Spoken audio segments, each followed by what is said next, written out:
श्री गुरुवे नमः। अज्ञानमोहान्धे तमोपहाभ्यां विवेकवैराग्य निधिप्रधाव्यां विश्वेशतत्त्वं प्रतिबोधिकाव्यां नमो नमः श्री गुरुपादुकाभ्याम्। ॐ पूर्णमदः पूर्णमिदं पूर्णात् पूर्णम् उदच्यते पूर्णस्य पूर्णम् आदाय पूर्णम् एव अवशिष्यते। ॐ शान्तिः शान्तिः शान्तिः। ओम प्रणाम भगवान। वेदांत दीपिका परमहंस स्वामी श्री योगानंद जी महाराज, जिनको आलू वाले बाबा भी कहते हैं भगवान। आज हमारा जो है प्रश्न नंबर 2 चल रहा है। तो इसका जो हेडिंग है वो है जीव, और प्रश्न है कि भाई जीव क्या चीज़ है। और चैतन्य हो तो चैतन्य असंग है, इसलिए कर्ता भोक्ता नहीं हो सकता, और जड़ हो तो क्रिया नहीं कर सकता।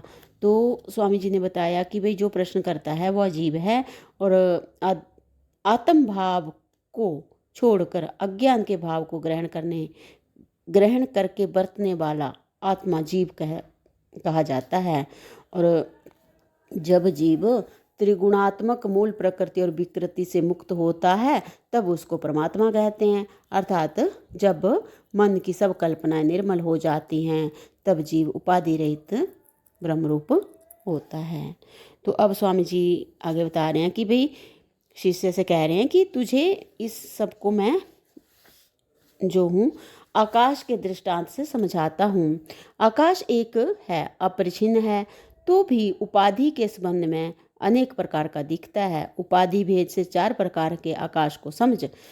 नंबर 1 है महाकाश, नंबर 2 है मेघाकाश, नंबर 4 है जलाकाश, नंबर 3 है जलाकाश, और नंबर 4 है घटाकाश। नंबर 1 महाकाश, नंबर 2 मेघाकाश, नंबर 3 जलाकाश, और नंबर 4 घटाकाश। इसी प्रकार चैतन्य को एक और अपरिछिन्न होने पर भी उपाधि के संबंध से 4 प्रकार का समझ चैतन्य को। नंबर 1 है ब्रह्म, नंबर 2 है ईश्वर, नंबर 3 है जीव, और नंबर 4 है कूटस्थ। भीतर बाहर सब स्थान में एक समान भरा हुआ जो व्यापक आकाश है वह महाकाश है। मेघ अर्थात बादल को जो अवकाश देता है वह आकाश, और मेघ के जल में जो आकाश का आभास है उसको मेघाकाश कहते हैं। एक जल से भरे हुए मटके के जल को जितना आकाश अवकाश देता है और जल में जो मेघाकाश का आभास है उस आभास सहित जलाकाश है। जल भरा हुआ मटका जिस स्थान पर रखा है वहाँ आकाश का जितना स्थान मटके ने रोक रखा है वह घटाकाश है। महाकाश के समान ब्रह्म है, मेघाकाश के समान ईश्वर है, जलाकाश के समान जीव है, और घटाकाश के समान कूटस्थ है। सब स्थान एक में एक सा व्यापक जो महाकाश रूप ब्रह्म है उसका आभास जो ऊपर बताए हुए मेघाकाश में पड़ता है वह ईश्वर है। आभास अधिष्ठान ब्रह्म सहित मेघ रूप उपाधि में पड़ता है। उपाधि और आभास मिथ्या है और अधिष्ठान रूप ब्रह्म सत्य है। उपरोक्त ईश्वर का आभास अर्थात मेघाकाश का आभास भरे हुए घट के जल में पड़ा, अर्थात शरीर रूपी घट तथा अंतःकरण रूप जल में पड़ा हुआ आभास अधिष्ठान कूटस्थ सहित जीव हुआ। कूटस्थ का ब्रह्म से अभेद है। शरीर घट है और उसमें व्यापक ब्रह्म को समझने की संज्ञा कूटस्थ है। जैसे ब्रह्म आभास के विकार से पृथक है वैसे ही कूटस्थ भी आभास के विकार से रहित है। आभास पड़ने का स्थान अंतःकरण है। ऐसे अंतःकरण और उसमें पड़ा हुआ आभास अधिष्ठान कूटस्थ सहित जीव है। अंतःकरण और आभास जिसको चिदाभास कहते हैं दोनों उपाधि हैं और अधिष्ठान कूटस्थ शुद्ध ब्रह्म है।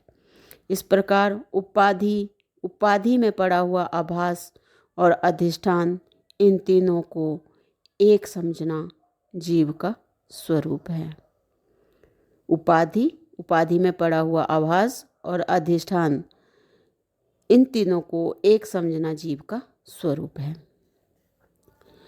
हिमालय पर्वत की पृष्ठ के ऊपर जहाँ गंगा नदी का द्वार है, जिस प्रदेश का सिद्ध और ऋषि सेवन करते हैं, जो प्रदेश गंधर्व और अप्सराओं से व्याप्त है और अनेक प्रकार के वृक्ष तथा लताओं से शोभित है, वहाँ पर वैवस्वत मनवंत्र में प्रचेता के पुत्र दक्ष प्रजापति ने यज्ञ करना जो आरंभ किया दक्ष प्रजापति ने। उसने अपनी पुत्री सती महादेव जी के साथ ब्याही थी। दक्ष ने, महादेव जी उनके जामात्र थे। यज्ञ में निमंत्रित होकर देव, दानव, गंधर्व, पिशाच, आदित्य, वसु, रुद्र, साध्य देव और मरुतगण के समुदाय और उष्मपा, धूमपा, ऋषि तथा पितरों सहित ब्रह्मा यज्ञ में भाग लेने के लिए जा रहे थे। इन सबको जाता हुआ देखकर सती जी ने महादेव जी से पूछा, हे स्वामिन, ये सब देवता कहाँ जा रहे हैं? तो महादेव जी ने कहा, तुम्हारा पिता दक्ष यज्ञ कर रहा है, उसके निमंत्रण किए हुए ये सब देवता जा रहे हैं। तो सती ने कहा, हे भगवान, आपको निमंत्रण क्यों नहीं आया? तो महादेव जी, तो सती कहती हैं कि भी आपको निमंत्रण क्यों नहीं आया? जामात्र भाव से अथवा ईश्वर भाव से आपको अवश्य निमंत्रण देना चाहिए था। तो महादेव जी ने कहा कि हे प्रिय, अभिमान से उसने ऐसा किया है। यह सुन सती अपने जी में सोचने लगी, बड़े शोक की बात है कि पिता के यहाँ इतना भारी उत्सव हो और मैं न जाऊँ। मेरी सब बहनें जा रही हैं, मेरे लिए निमंत्रण की क्या आवश्यकता है? ऐसा विचार कर महादेव जी से कहने लगी, हे प्राणपते, मेरा पिता निमंत्रण देना भूल गया होगा। यदि जानबूझकर निमंत्रण नहीं भेजा तो उसने बड़ा अनुचित किया। यद्यपि आप निमंत्रण बिना नहीं जा सकते, परंतु मेरे लिए निमंत्रण की आवश्यकता नहीं है। मुझे आप आज्ञा दीजिए कि मैं जाऊं और पिता को आपकी याद दिलाऊं और यज्ञ में उपस्थित हूँ। महादेव जी ने कहा, हे देवी, वह भूला नहीं है। उसने जानकर मेरा अपमान करने के लिए निमंत्रण नहीं भेजा है। उसके यज्ञ में अवश्य विघ्न होगा। इस समय तुमको जाना उचित नहीं है। मुझे उसने सामान्य देव समझा है। मेरी अवज्ञा करने का फल उसे मिले बिना नहीं रहेगा। मेरी अवज्ञा करने का फल उसे मिले बिना नहीं रहेगा। जो मनुष्य पूजने योग्य का पूजन नहीं करता और अयोग्य का पूजन करता है, वह आत्मघाती है, उसका नाश होता है। तो सती जिसका अंतःकरण पिता के मोह में आच्छादित हो रहा था, महादेव जी के वाक्य अभिमान युक्त समझकर बोली, हे देव, असमर्थ पुरुष स्त्रियों के मध्य में अपनी बड़ाई का रणसिंहा फूंका करते हैं। महादेव जी ने कहा, हे कोमलांगी, मैं सत्य ही कहता हूँ।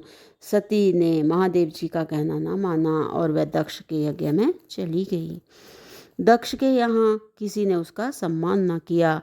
तब वह अपना अपमान देखकर दुखी हुई। यज्ञ में सब देवताओं को भाग दिया गया, परंतु यज्ञ भोक्ता महादेव का भाग नहीं दिया गया।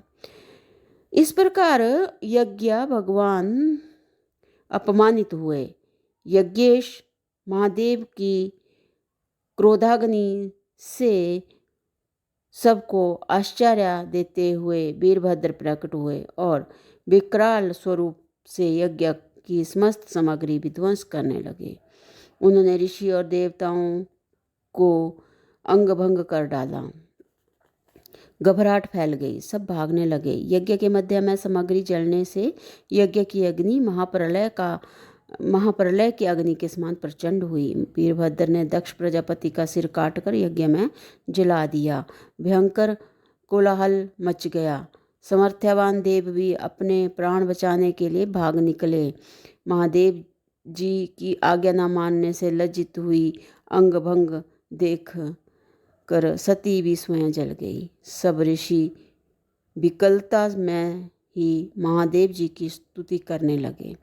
द्रवित भाव की श्रुति से महादेव जी प्रसन्न हो गए और वो प्रसन्न होकर बोले, हे ऋषियों, क्या चाहते हो? तब देवताओं और ऋषियों ने कहा, हे देव, यज्ञ के अशुभ को निवारण कीजिए। तो महादेव जी ने तथास्तु कहा और जिसके अंग टूट गए थे उनके अंग ठीक हो गए।